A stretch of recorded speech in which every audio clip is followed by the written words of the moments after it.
हम पार्लियामेंट हैं तो जो चाहे करें, ऐसा नहीं हो सकता है।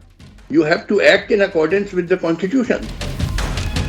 Constitution is supreme, parliament is not supreme. और जब गवर्नमेंट तुली हुई है कि हम नहीं इलेक्शन करेंगे जैसा आपका आइन कहता है, तो लिहाजा ये सुप्रीम कोर्ट का फर्ज है टू सी टू इट कि कॉन्स्टिट्यूशन इज फॉलोड। बिल्कुल ठीक कर रही। ये सब तकरीर जाके पार्लियामेंट में करना, ये सब बिल्कुल गलत चीज थी, ऐसा नहीं करना चाहिए था। आप अपने कोर्ट में बैठिए और अपने जजमेंट से जो कहना है कहिए। ये क्या कि आपने नोट इशू कर दिया, आप पार्लियामेंट चले गए, वहां भाषणबाजी कर दी। या आप जज हैं कि नेता हैं? मैं भी जज रहा 20 साल, मैं तो कभी पार्लियामेंट में गया नहीं। मैं कभी इमरान खान से मिला नहीं हूं, उसको जानता नहीं हूं, but I regard him basically to be an honest man. अस्सलाम वालेकुम नाज़रीन, आप सियासत डॉट पीके देख रहे हैं। सोहराब बरकत आपसे मुखातिब है। साबिक सुप्रीम कोर्ट इंडिया के जज मार्कंडे काटजू साहब एक दफा फिर हमारे साथ मौजूद हैं। काजू साहब, सर अस्सलाम वालेकुम। वालेकुम सलाम। काजू साहब, जो पाकिस्तानी जुडिशरी और 3 member bench justice Umar Ata Bandial साहब जिसकी सरबराही कर रहे थे, उन्होंने जो ऑर्डर्स जारी किए स्टेट बैंक ऑफ पाकिस्तान को कि वो पैसे जारी करे इलेक्शन कमीशन ऑफ पाकिस्तान को, इस सारे फैसले को और प्रोसीडिंग्स को आप कैसे देख रहे हैं? बिल्कुल सही फैसला है, क्योंकि देखिए बड़ी सिंपल सी बात है कि आपके आइन में आर्टिकल 224 क्लॉज 2 है, जो कि कहता है कि डिसोल्यूशन ऑफ असेंबली के 90 दिन के अंदर चुनाव होने हैं, उसको एनफोर्स करना है। और ये ड्यूटी है सुप्रीम कोर्ट की टू एनफोर्स द कॉन्स्टिट्यूशन। वो ये कर रहे हैं। अब ये जानबूझ के जो ये पीडीएम गवर्नमेंट पैसा रिलीज नहीं कर रही है फॉर होल्डिंग इलेक्शंस, तो इस सिचुएशन में तो यही तरीका था सुप्रीम कोर्ट के पास कि स्टेट बैंक को डायरेक्ट करो कि भाई रिलीज करो। देखिए, एक चीज समझ लीजिए, extraordinary situations require extraordinary remedies. Normally तो ये काम आपका जो पैसा रिलीज करना, ये सब गवर्नमेंट करती है, मगर जब गवर्नमेंट तुली हुई है नहीं करेंगे, जिसके मतलब चुनाव नहीं होने पाए, तो और क्या रास्ता रह गया था सुप्रीम कोर्ट के पास? ये ऐसा ऑर्डर करना जरूरी था। ठीक है, it may be an extraordinary order, but it had to be passed if you want article 224 clause 2 to be enforced. तो लिहाजा ये इसीलिए किया गया ताकि आर्टिकल 224 क्लॉज 2 एनफोर्स हो और चुनाव हो 14 मई को। लेकिन काजू साहब, इसके हवाले से फिर पाकिस्तान की कौमी असेंबली में करारदादें भी मंजूर हो रही हैं और फिर डिबेट भी हो रही है। हमारे साबिक जो मौजूदा बल्कि डिफेंस मिनिस्टर है ख्वाजा साहब, उन्होंने खुलकर कहा कि सुप्रीम कोर्ट पार्लियामेंट की हुदूद को क्रॉस कर रही है और ये पार्लियामेंट की हुदूद में आ रही है बेसिकली। देखिए, एक चीज मैं आपको समझाना चाहता हूं और आपके सारे व्यूअर्स को समझाना चाहता हूं कि ये जो रूल है कि पार्लियामेंट इज सुप्रीम, ये रूल उन मुल्कों में है जहां अनरिटन कॉन्स्टिट्यूशन है। जैसे यूके में, वहां अनरिटन कॉन्स्टिट्यूशन है, पार्लियामेंट इज सुप्रीम। मगर जिन मुल्कों में रिटन कॉन्स्टिट्यूशन होता है, जैसे यूएसए में है, इंडिया में है, आपके पाकिस्तान में है, वहां constitution is supreme, parliament is not supreme. Parliament is subordinate to the constitution. तो ये कहना कि हम पार्लियामेंट हैं तो जो चाहे करें, ऐसा नहीं हो सकता है। You have to act in accordance with the constitution. और जब आप नहीं एक्ट कर रहे हैं तो सुप्रीम कोर्ट की ड्यूटी है टू एनफोर्स द कॉन्स्टिट्यूशन। तो लिहाजा ये बिल्कुल गलत बात है ख्वाजा आसिफ की या जो भी कहें कि भाई पार्लियामेंट इज सुप्रीम और जो पार्लियामेंट कहे वही होना है। ये गलत है। This is only in countries with unwritten constitution like in England. लेकिन सर काजू साहब, एक चीज तो नजर आ रही है कि सुप्रीम कोर्ट इन्फोर्स कर रही है इंतखाबात को। सुप्रीम कोर्ट बार बार डायरेक्शंस बाकायदा से मुख्तलिफ इदारों को बुला कर दे रही है कि जनाब आप करवाएं इंतखाबात, ये पैसे जारी करे। सेक्रेटरी फाइनेंस को बुला देते हैं, सेक्रेटरी डिफेंस को बुला देते हैं। क्या ये चीज भी ठीक है, ये अमल भी ठीक है? बिल्कुल ठीक है। देखिए, these orders are only incidental to enforcement of article 224 clause 2 of the Pakistan constitution. Supreme court बस चाहती है कि कॉन्स्टिट्यूशन फॉलो हो। तो क्या गलत चीज कर रही है सुप्रीम कोर्ट?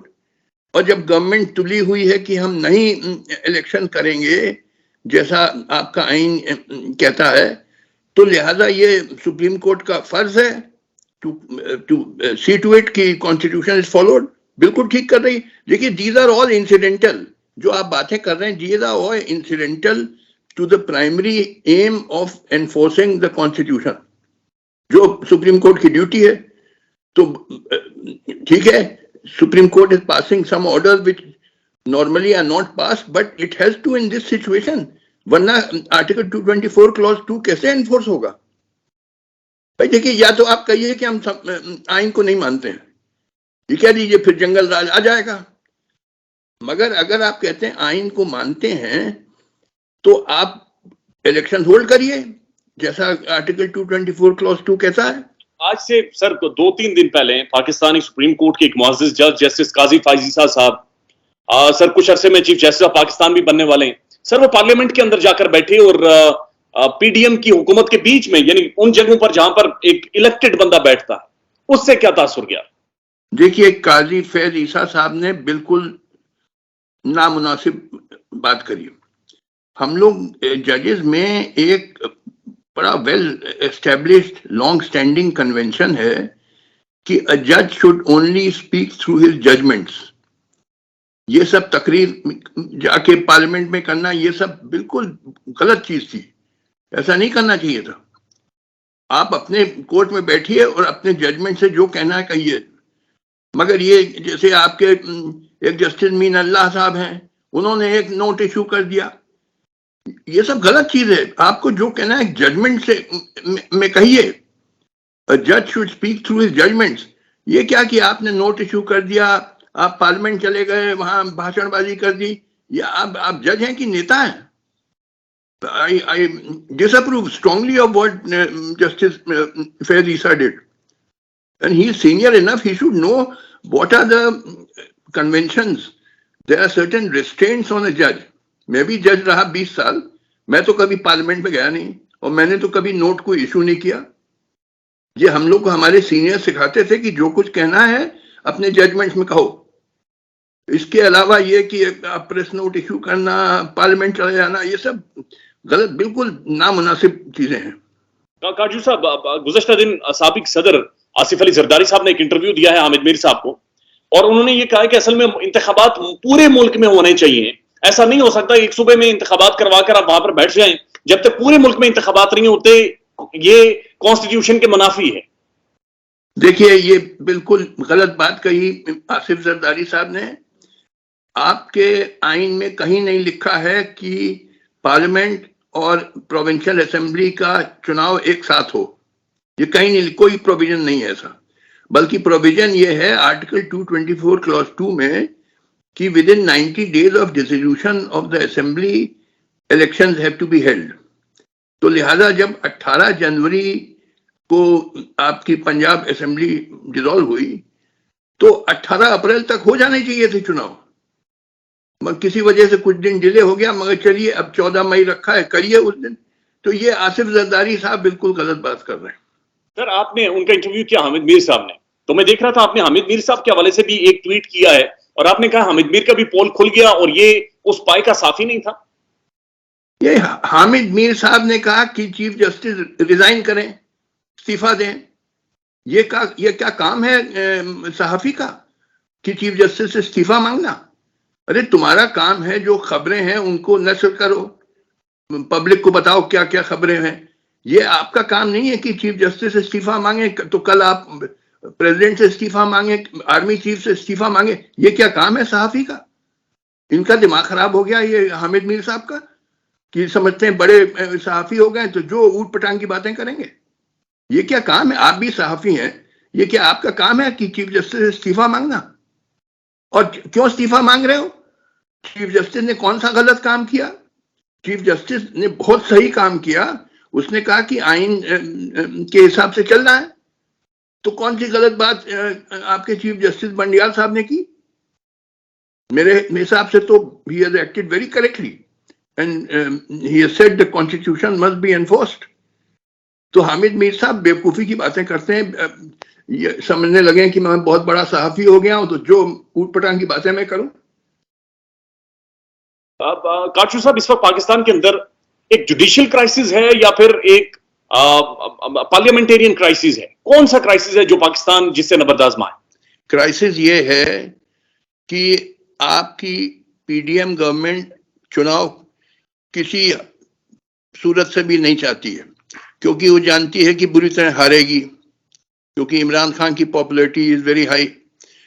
तो वो कॉन्स्टिट्यूशन नहीं फॉलो करना चाहती। क्राइसिस यही है कि जो कॉन्स्टिट्यूशन में आर्टिकल 224 क्लॉज 2 कहता है कि election must be held within 90 days of the dissolution of the assembly, जी, वो चाहती है कि इलेक्शन ना हो। बस यही क्राइसिस है। It is a constitutional crisis. Either the constitution will be enforced और it will not be enforced. ये पीडीएम कहता है कि कॉन्स्टिट्यूशन मत एनफोर्स करो, पार्लियामेंट जो चाहे वो करो, लेकिन कॉन्स्टिट्यूशन इज अबव पार्लियामेंट।